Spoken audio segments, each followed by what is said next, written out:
Hello everyone and welcome back to my channel. Before I start, I would like to say thank you for all of you for your great support and feedback. I keep getting a lot of messages and how people really enjoy the videos that I make and how much that actually help them.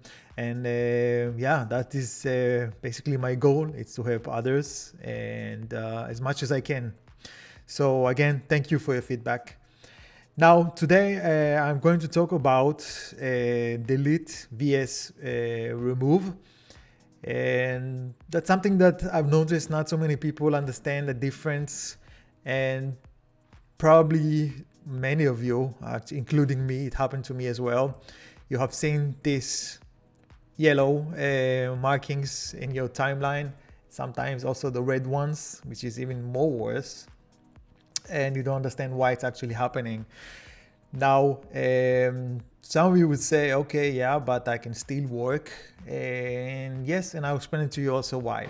Now, the difference between deleting something and removing, it's when you delete something, you're actually going back to the past and removing these parts that you have done or this feature that you have created. But the problem with it is later on, some of the features that you have created or maybe sketches actually depends on that part that you have deleted.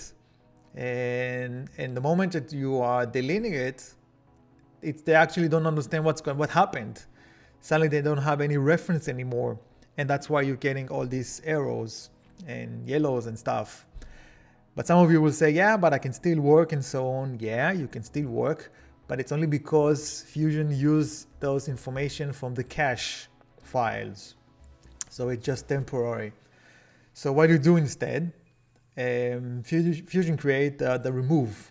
So when you remove something, you remove it from that moment and to the future. You're not gonna see it anymore, but it still exists in the past, which means all the reference, they're still there. So there is no problem.